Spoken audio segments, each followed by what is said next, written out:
Jerry Mallory here, SBNationPrideDetroit.com. We know the scenario. We're 6-5. Things have looked pretty bad the last few weeks, and there's plenty of blame to go around. Pittsburgh's in the rearview mirror, but some of the same issues that reared its ugly head in that game came to the foray at home against a 2-8 Tampa Bay Buccaneers team. Granted, they won their last two games, so they were on a bit of a streak. Maybe Mr. Glennon is starting to find his way in the chemistry with the team. There's absolutely no excuse. And if you can lose to a 2-8 team at home, when you look at the rest of the schedule, what game is a guaranteed win? Well, none of them now. Let's go ahead and play the blame game, though, and talk about some of the culprits. And we'll end it with you, Mr. Schwartz, because this issue is a lot deeper than the last two games, and I'm starting to notice a trend. And I can look back to another team here in Detroit as to what we may end up having to do to get to that next level. Now, starting with the blame game, we'll go with Calvin Johnson. Yes. Now, Calvin looked good in spots going against Revis.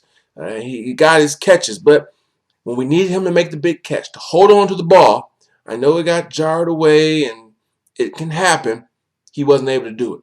Now, Calvin's a great player. He doesn't have many, if any, holes in his game. I do think his hand strength could be better. There are times where, yes, that ball gets jarred away from him. Whereas, you see a guy like Brandon Marshall, if it's thrown his way, it's a catch. And that's it. Said and done.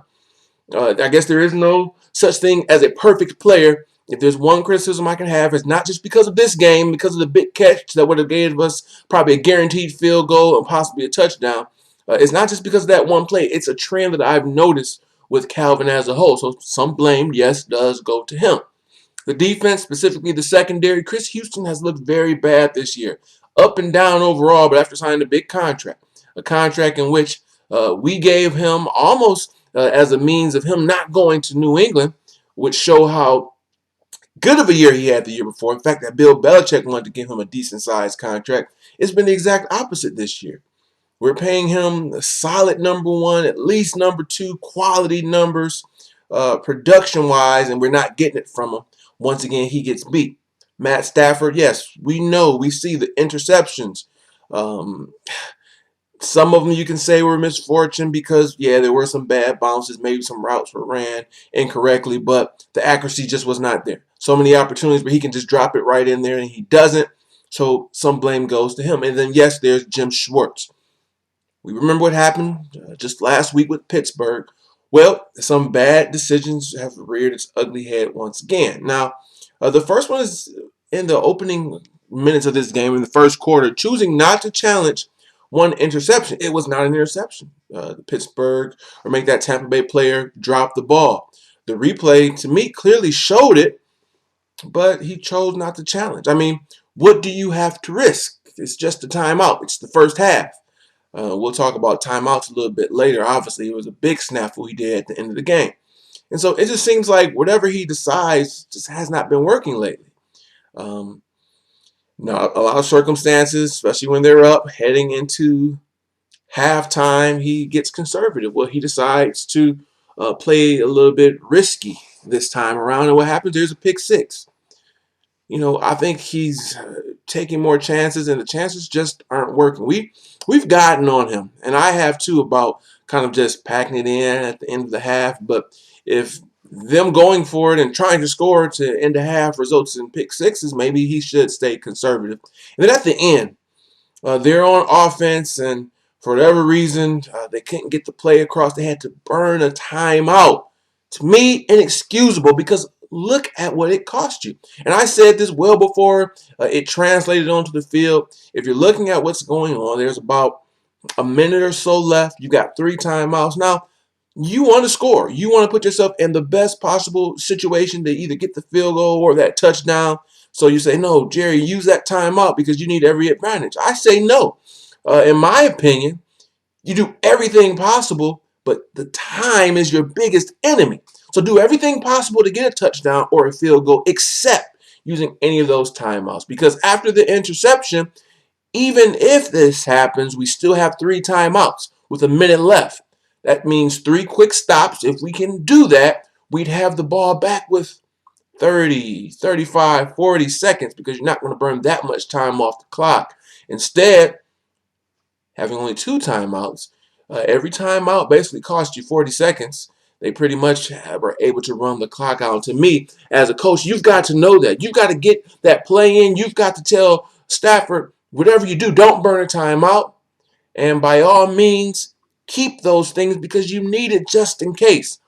I think a coach like a Belichick or even a Jim Harbaugh are some of the coaches that I think make very wise decisions time in and time out. They wouldn't burn a timeout like that, but Jim Schwartz did. And so here we are at 6-5. The crazy thing is we're still the 3 seed. Are we still the favorite? That's the question I want to turn to you now. We're just a half game up technically on both teams, so you be the judge. Are we still in the driver's seat? We're still in first place. We're still the 3 seed. Looking at this schedule, uh, if we can get 9 or 10 wins, it puts us in a good shot at winning the division. The wild card is getting more and more difficult. There are 2 or 3 teams ahead of us for that. Teams that own tiebreakers, teams with better records. We need to win the NFC North. Let's hurry up before a guy like Aaron Rodgers comes back. He looks up and say, hey, we're only a half game back. We've got to put a stranglehold on this division, winning one of the 2 games. But now we're going to be in a dogfight. We're going to get back in a couple of days looking at the schedules remaining for each of the teams, our odds, et cetera, et cetera. We got some big games coming up. The one against Philadelphia is huge. Uh, that one is huge. Obviously, every game you want to win. When you're talking about tiebreakers, if we want to win our division, if we want to have the 3 seed as opposed to the 4 seed, we own the tiebreaker against Dallas. We want to get the tiebreaker against Philly. Clearly, Thanksgiving against the Packers, it looks like Aaron Rodgers will not be playing. Maybe we'll be seeing Matt Flynn again.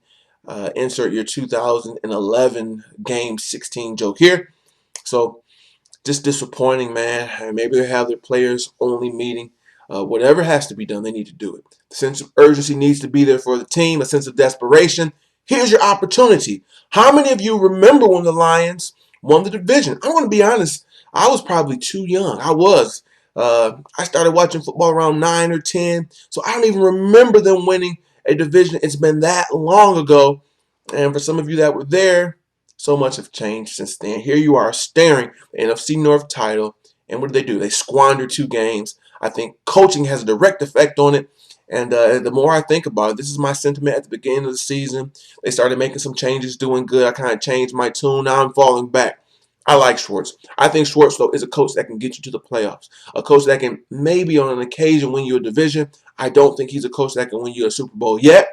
Not saying that this team is ready to win the Super Bowl. Reminds me of 2004 where the Detroit Pistons had a good coach in Rick Carlisle, but he was not quite ready to take them to the next level. They bring in a Larry Brown. They win a championship. Lo and behold, Rick Carlisle wins a championship years later because with the seasoning and the experience, he was then ready.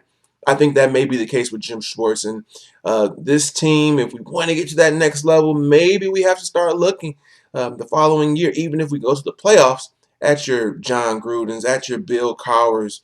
Who knows what names will be available because at this point, I think Schwartz is a little further removed from being a championship caliber coach than maybe this team will even be ready to contend for the NFC in the next 2 to 3 years. Schwartz may be looking at 5 or 6 years in terms of what he can do. At the end of the day, though, the players play the game, and I'll take a good team with a bad coach over a good coach with a bad team any day of the week. I'm not calling the Lions a good team. I'm not even calling Schwartz a bad coach.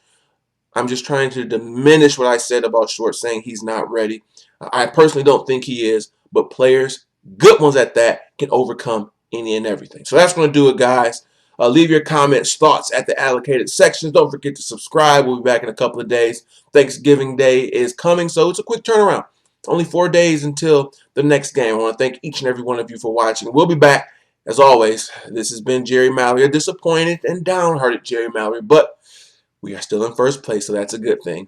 And until then, I'm out of here. Thanks for watching.